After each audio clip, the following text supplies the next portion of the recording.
Olá pessoal, eu vou falar nesse vídeo, eu vou elucidar e vou explicar para vocês de uma forma muito direta, objetiva, baseada numa neurociência que funciona sobre o que aconteceu com Matthew Perry, de acordo com os últimos relatos, o que foi que ocorreu em termos de mistura de substâncias, o que aconteceu no cérebro dele que levou ao falecimento, tá? Então vamos lá, vamos começar. Então, aqui eu coloquei dois cérebrozinhos aqui, é um cérebro só, né, que nós temos, mas com duas visões.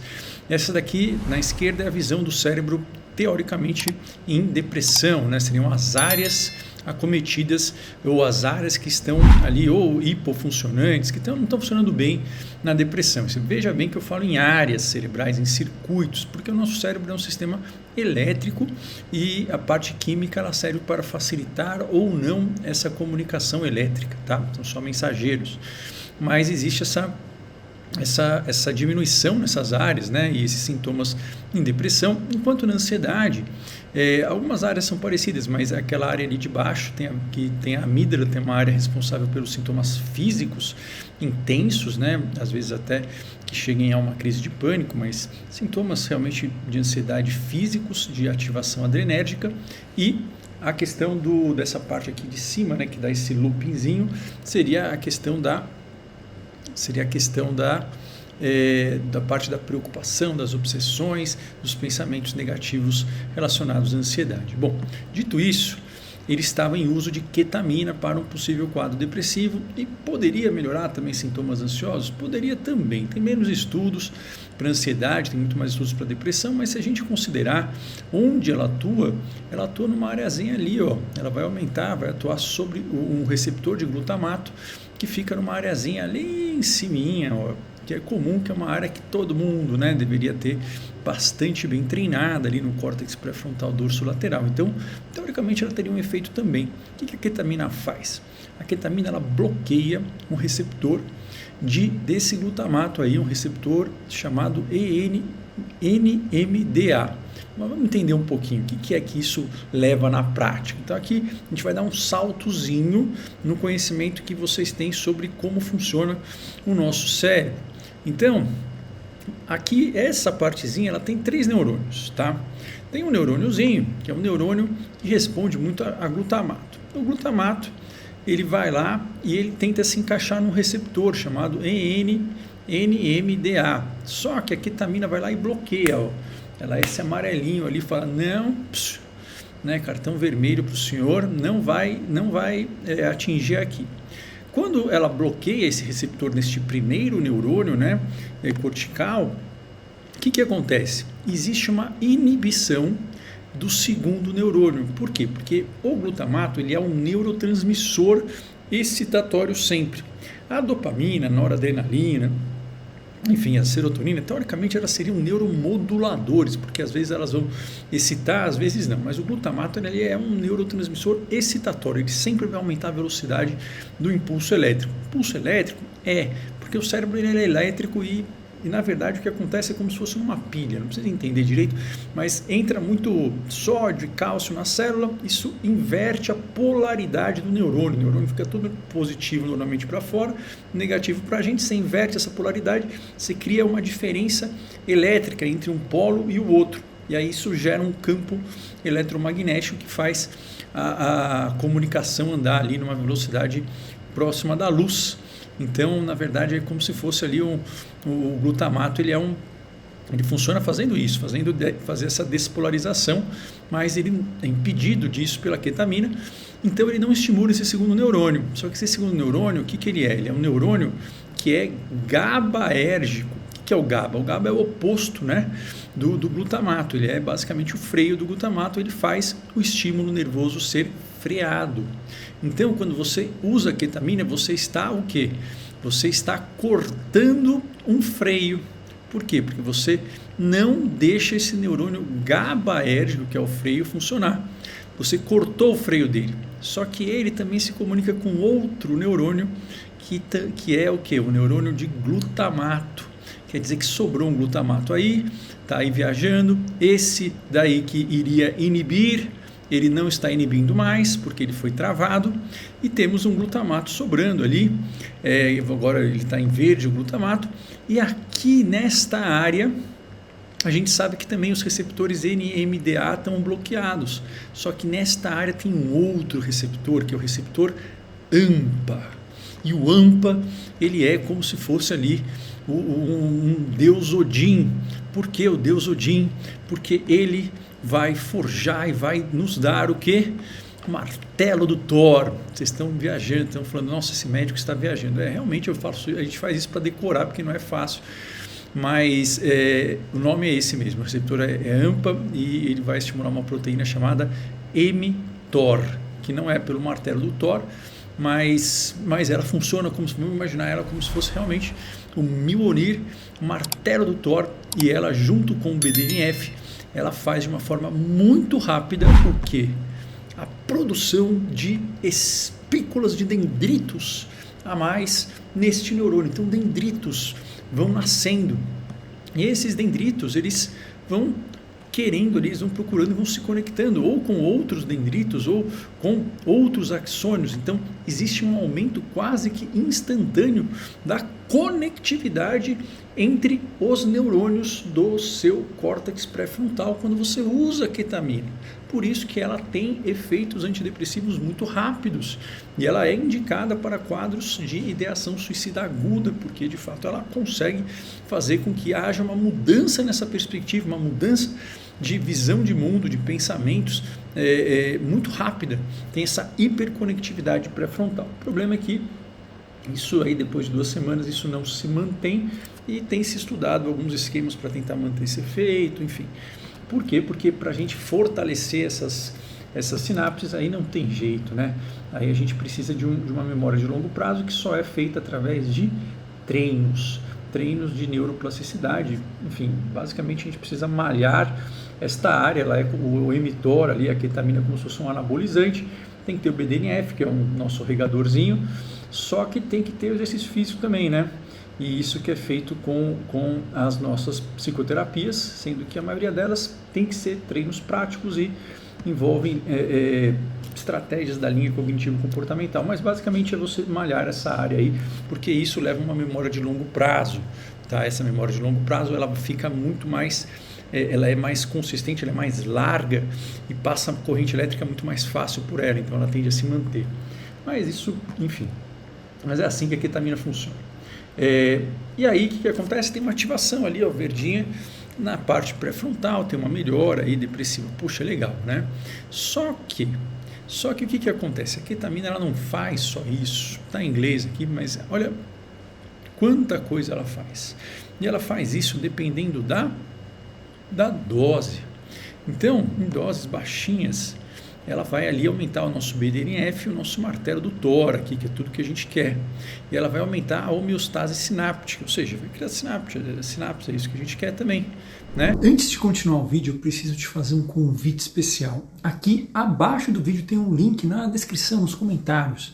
Esse link é para você se inscrever gratuitamente na Maratona Viva Livre da Ansiedade, que é um evento online gratuito que vai acontecer nos próximos dias. E nessa maratona você vai aprender como é possível curar a ansiedade de forma definitiva, um passo a passo prático, natural, com melhor do que a ciência tem em termos de evidência da minha experiência. Eu sei que você deve ter ouvido isso muitas vezes, mas de fato, joga meu nome no Google, veja aqui os depoimentos e veja que eu não estou aqui para brincadeira. Além disso, você vai ter vários materiais exclusivos, por isso entre no grupo de WhatsApp também. Agora, volta para o vídeo. Ela vai o quê? Ela vai atuar no AMPA e ela vai bloquear o NMDA, do receptor NMDA do glutamato, né? Só que se a gente for aumentando um pouquinho esta dose, pode acontecer dela começar também a produzir uma liberação em excesso de dopamina. Então aqui nesse início um antidepressivo, depois ela começa a ter um efeito analgésico, anestésico, tanto é que ela é usada como anestésico, e depois quando ela entra nesta área, ela começa a causar sintomas de euforia, gostoso. Não é só que eu deixei de ficar deprimido, eu estou me sentindo incrível, eu estou me sentindo poderoso, estou me sentindo um super-homem, mais ou menos como ocorreu com a namorada do Paulinho Vilhena, eu acho, tomando Venvance, que é tudo que nós não queremos que um remédio faça, mas isso eu vou fazer em outro vídeo, que deixaram a menina com 2 anos lá, sei lá, 3 anos de hipomania, mas não tem problema, mas nós não queremos isso, mas provavelmente isso acabou acontecendo com ele. Aqui, para a gente ver da dopamina rapidamente, né, temos aí, vou colocar os 3 circuitos principais, tem mais um circuito que regula a prolactina, então tem um azulzinho, que é o que a gente quer, que é aquele do foco, memória, atenção, aprendizado, empatia. O nigroestriatal é aquele que está alterado no Parkinson e que altera com alguns remédios, que ele vai regular o início, a manutenção e a parada dos movimentos, então você às vezes fica meio robótico ou tremor no Parkinson relacionado a ele. E tem esse vermelhinho aqui, que esse vermelhinho ele é o capeta em forma de guri, né? Ele é tudo aquilo que nós não queremos, que é o quê? Que é aquele prazer rápido, imediato, uma recompensa extremamente intensa e com muita irritabilidade, com muita agressividade, impulsos muito primitivos do ser humano são liberados. O Matthew Perry ele já tinha uma história de um transtorno de uso abusivo de diversas substâncias, então ele já tinha uma predisposição e uma memória, né, antiga nesta via aí. E tudo que a gente não queria era ativar esta via, mas provavelmente foi ela que foi ativada através deste tratamento para depressão com ketamina, que alguém teve a brilhante ideia de fornecer para ele, ou nem dizendo isso, né? Eu não forneceria, é uma imprudência você dar ketamina ou até mesmo Venvance, qualquer outra substância desse tipo para pessoas que têm histórico de uso abusivo de substâncias, mas assim, na vida real a gente não sabe, eu também não sei o que aconteceu, mas o ideal seria a gente não dar, e tem milhares de outras formas de tratamento, mas às vezes ele, enfim, nos Estados Unidos tem várias clínicas, tem cada esquina tem uma clínica de ketamina e é difícil, enfim, mas ele começou a ter esse comportamento que não só de melhora de depressão, mas esse comportamento de busca de recompensa, né, por conta desse quadro de euforia que ativou esse looping, né, dopaminérgico. E além disso, ele estava em uso de uma substância chamada buprenorfina, o que faz com que você não deveria dar mesmo ketamina para ele. Se fosse meu consultório, era a última coisa que a gente iria pensar. Vamos ver todas as outras opções que não tentou.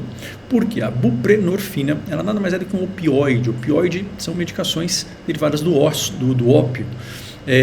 Por exemplo, morfina, por exemplo, a própria codeína, o tramadol, a dolantina, o fentanil, né?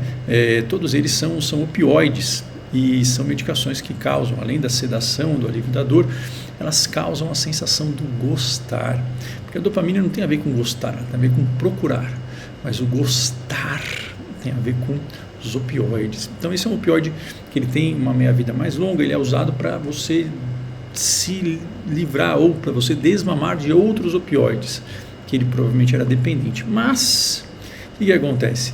Temos receptores de opioides também ali ativados pela ketamina. Então, provavelmente essa soma, né, de ativação de receptores opioides e dopaminérgicos fez com que ele começasse a usar cada vez mais a dopamina, e a soma disso com a própria buprenorfina que ele usava fez com que o efeito da ketamina ela passasse um ponto a mais para esse quarto degrau, onde ela tem um efeito hipnótico. Hipnótico não é de hipnose, é de dar sono, de rebaixar o nível de consciência. O Rivotril, os Zolpidem são hipnóticos.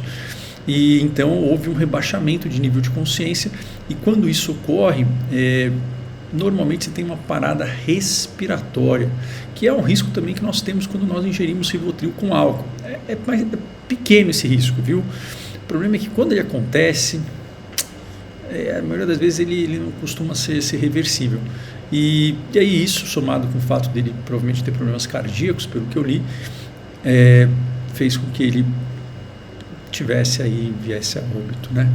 Por conta dessa escalada e dessa soma de ketamina no uso abusivo que ele estava fazendo, junto com uma medicação para opioides que ela nem, enfim, é uma medicação difícil de abusar, porque ela tem uma meia-vida muito longa, mas essa ketamina ele estava com certeza abusando, e não deveria ter sido dada, né, para ele. Eu não estou dizendo que isso isenta a responsabilidade dele. Ele tem uma doença, um transtorno de uso por substâncias, que é uma doença crônica.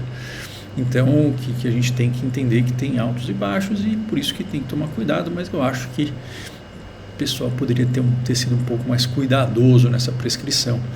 E foi isso que aconteceu do ponto de vista neurobiológico, da parte da neurociência do mundo real, né? Então ele passou por essa outra fase. É isso, queria só para apresentar para vocês. Realmente ficou triste, né? Quem não viu Friends, né, e não achava legal, mas assim, ele estava todo esse processo, né, de enfim, auto regeneração, enfim, mas foi isso que aconteceu. E eu não acredito que isso tenha sido culpa de um ou de outro, dele ou não, mas assim, foi uma medida imprudente dar ketamina para ele, para tratar depressão ou ansiedade, porque tem muitas outras coisas para dar, e por conta desse histórico todo. Mas eu também não tenho como afirmar mais nada, não tenho acesso ao prontuário, estou só aqui cogitando o que pode ter acontecido com base nos dados, tá? E também fazendo com que a gente entenda mais sobre como funciona o nosso cérebro, e entendendo mais como que a gente sabe muito pouco sobre isso, e como que as pessoas que falam para você que você precisa aumentar o seu nível de serotonina, de dopamina, de noradrenalina, elas não têm a menor ideia do que elas estão falando, porque você viu que a gente nem citou a palavra serotonina aqui, e na verdade a gente falou de substâncias que são bastante antidepressivas. Ou seja, temos muito a descobrir sobre o nosso cérebro. Vocês não precisam descobrir, mas descobrir que toda medicação ou toda intervenção química, ela nada mais é do que um facilitador de dendritos aí, não precisa ser igual ao mTOR, que é uma coisa explosiva, mas para a gente manter essas conexões, a gente só consegue com um procedimento chamado LTP, que é um Long Term Potentiation, que é nós estarmos focados, atuando numa ação que tenha valor, que seja importante, que seja desafiadora, porém que seja possível de forma específica, numa frequência correta, numa ordem correta. E é isso que de fato são as terapias que funcionam. Isso aí, espero que dê tudo certo, espero que, enfim, isso daqui sirva de aprendizado. Eu vou fazer um vídeo sobre a esposa do Paulinho Vilhena também. Um abraço.